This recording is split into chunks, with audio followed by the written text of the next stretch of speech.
आप देख रहे हैं न्यूज नाउ 24/7 ताज़ा खबरों के लिए हमारे साथ बने रहें। कोविड के समय एक तरीके से माने तो एक संजीवनी बनकर ये पूरा कार्यक्रम जो है इसने इस देश के लाखों करोड़ों लोगों को बचाया। तो कल ये कार्यक्रम है होगा 2 या 3 घंटे का। उसमें हम लोगों ने कुछ ऐसे शीर्ष नेतृत्व के लोगों को बुलाया है जो इस समय इस पूरे संघर्ष को लीड कर रहे हैं। कांग्रेस अध्यक्ष आदरणीय मल्लिकार्जुन खड़गे जी और आदरणीय राहुल जी भी उसमें आएंगे, लोगों से सीधे संवाद करेंगे। कांग्रेस नेता संदीप दीक्षित ने बुधवार को घोषणा की कि भाजपा के नेतृत्व वाली केंद्र सरकार द्वारा पूर्व के अधिकार आधारित कानून में किए गए परिवर्तनों के विरोध में पार्टी 22 जनवरी को राजधानी में राष्ट्रीय मनरेगा श्रमिक सम्मेलन आयोजित करेगी। आज यहां एक प्रेस कॉन्फ्रेंस को संबोधित करते हुए दीक्षित ने कहा कि ये सम्मेलन गुरुवार को जवाहर भवन में आयोजित किया जाएगा, जिसमें 20-25 राज्यों के लगभग 300-400 मनरेगा श्रमिक और कार्यकर्ता शामिल होंगे।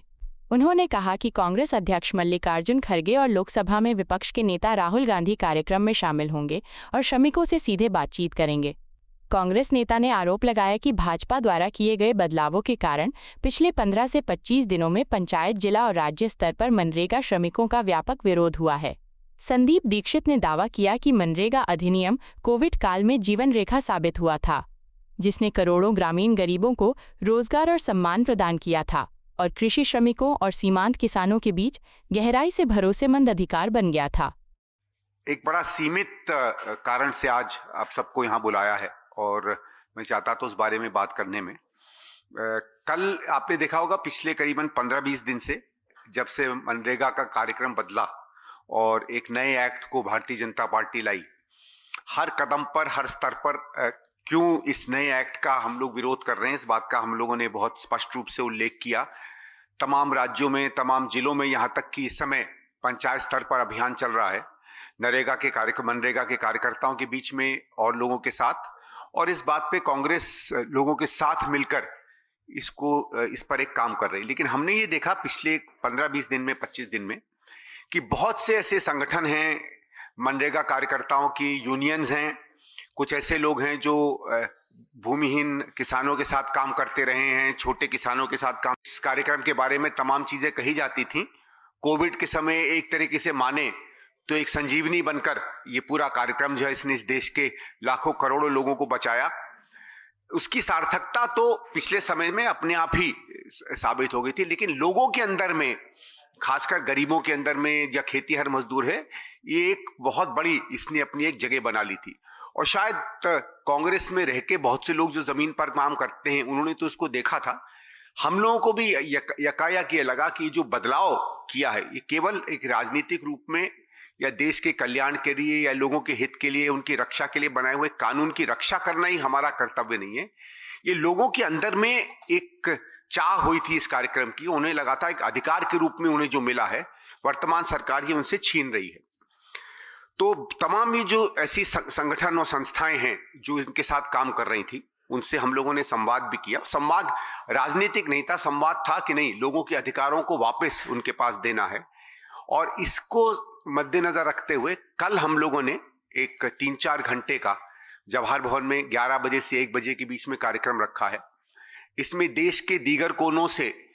बहुत से मनरेगा के वर्कर्स हैं जो आ रहे हैं। करीबन 300-400 के करीब लोग स्वतः अपने आप चाहते थे कि आकर मिलें, एक दूसरे से बात करें और खुद वो अपने संघर्ष की रणनीति आगे के लिए तय करें। तो उनके साथ रचनात्मक कांग्रेस जो एक नया एक मंच ही कहेंगे, मैं उसको कुछ और नई नाम दूंगा, उसके बारे में बाद में आपको ज्यादा उल्लेख करूंगा और ज्यादा विस्तार से आप लोगों से चर्चा करूंगा कि किस उद्देश्य से वो बना है। हम लोगों ने ये सोचा कि एक इसको बड़ा कार्यक्रम करें, तमाम पूरे देश भर से लोग जो इसमें संघर्षरत हैं उन्हें बुलाएं, एक साझा चर्चा करें और आगे के लिए भी एक रणनीति बनाएं। तो कल ये कार्यक्रम है, होगा 2 या 3 घंटे का। उसमें हम लोगों ने कुछ ऐसे शीर्ष नेतृत्व के लोगों को बुलाया है जो इस समय इस पूरे संघर्ष को लीड कर रहे हैं। इसमें सवेरे कार्यक्रम शुरू होगा और हमने ये कोशिश की है कि जो भी कार्यकर्ता इसमें आ रहे हैं, हम करीबन 20-25 राज्यों से ये लोग निकल कर आ रहे हैं, वो लोग, एक तो कई लोगों ने कहा कि साहब हम एक सांकेतिक रूप में, क्योंकि हमारे लिए जुड़ते हैं और ये लोग जमीन से जुड़े हुए लोग हैं, वो अलग अलग नरेगा की साइट से एक एक मुट्ठी जमीन भी लेकर आएंगे, मट्टी लेकर आएंगे, जिसको वो एक साथ इकट्ठा करेंगे और उस मट्टी को एक साथ इकट्ठा करके एक एका का और एक साथ संघर्ष करने का एक संदेश भी देंगे। तो उसका भी एक छोटा सा कार्यक्रम होगा। तमाम लोग अपने अनुभवों के बारे में बताएंगे, उनके हिसाब से क्यों जो कानून में तब्दीली आई है वो जनहित की नहीं है, उनकी हित की नहीं है, उस बात का उल्लेख करेंगे और कैसे वो लोग जमीन पर अपने अपने स्तर पर अपना संघर्ष करेंगे और हम लोग रचनात्मक कांग्रेस के रूप में भी तमाम जो राजनीतिक दल इस पुराने एक्ट के साथ खड़े हैं वो किस तरीके से अपने संघर्ष को बीच में रखेंगे। हमारी ये उम्मीद है कि कांग्रेस अध्यक्ष आदरणीय मल्लिकार्जुन खड़गे जी और आदरणीय राहुल जी भी उसमें आएंगे, लोगों से सीधे संवाद करेंगे, क्योंकि ये हम केवल कोई भाषण देने का या बात करने का ही इसको हम माध्यम नहीं समझ रहे हैं। हम समझ रहे हैं कि जब सीधे सीधे जो मनरेगा में काम करने वाले लोग रहे हैं वो जब अपनी बात कहेंगे तो उससे हमारी भी कुछ समझ बढ़ेगी, इससे और उनको क्या दिक्कतें आने वाली हैं वो भी समझ बढ़ेगी। कुछ हमारे राज्यों के रूरल डेवलपमेंट के या बाकी मंत्री लोग जो एकदम यकायक एक नया बोझ राज्य सरकारों पे देख रहे हैं वो भी अपनी बात आकर कहेंगे। जो लोग इस नई प्रक्रिया के साथ सम्मिलित रहे, कुछ ऐसे सांसद जो कमिटियों में रहे जब ये कानून बदला गया, वो अपनी बात बताएंगे कि सरकार का क्या मत था, उन्होंने किस तरीके से जनहित की और वर्कर्स की बात सामने रखी। तो एक समझ लीजिए 2 या 3 घंटे में ये पूरा जो प्रक्रिया हुई है जिसमें मनरेगा का एक एक्ट बदला गया है उसमें क्या सार निकल कर आया, क्या भारतीय जनता पार्टी की इसमें मंशाएं रहीं, क्यों एक ऐसा कार्यक्रम जो अधिकार पर आधारित था उसको अब सरकार की तरफ से एक रहम और राहत कार्य जो सीधे सीधे वोट से संबंधित होता है उस पर तब्दील क्यों नरेंद्र मोदी जी की सरकार ने की है। क्यों उन राज्यों पर जिनके ऊपर ऐसे भी हजारों करोड़ों का बोझ है, आज कोई राज्य सरकार नहीं है जो बहुत बड़े घाटे में नहीं चल रही है, उस पर ये अतिरिक्त बोझ क्यों डाला गया है। वही भारत सरकार जो एक समय में कहती थी कि नरेगा की जरूरत तक नहीं है और जो कहती थी कि हमारे अंदर में रोजगार स्थापित हुआ है, ये सवाल उनसे भी बनता है कि अगर इस देश में रोजगार का सृजन हो गया होता तो आपको 100 से 125 दिन करने की भी क्या जरूरत थी। कभी तो ये भी सवाल हमको मोदी जी से पूछना चाहिए ना कि अगर इतनी यहाँ एम्प्लॉयमेंट बढ़ गई है तो इनफैक्ट आपको तो कम कर देना चाहिए था। तो ये से कई सवाल इसमें निकल कर आएंगे। मैं आप लोगों को भी सादर आमंत्रित करूंगा कि आए। हम लोग जो अपनी बात कहते हैं, अपनी तरफ से हमने जो कमियां देखी हैं इस नए एक्ट में वो तो आपके सामने हमने उसका उल्लेख किया ही है।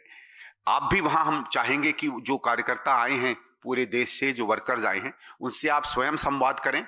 ये वो लोग हैं जिन्होंने मेहनत से अपने अपने गांव में नरेगा का इस्तेमाल कर कर किसी ने सड़कें बनाई हैं तो किसी ने स्कूल बनाए हैं, किसी ने शालाएं बनाई हैं, किसी ने वाटर हार्वेस्टिंग के प्लांट्स बनाए हैं।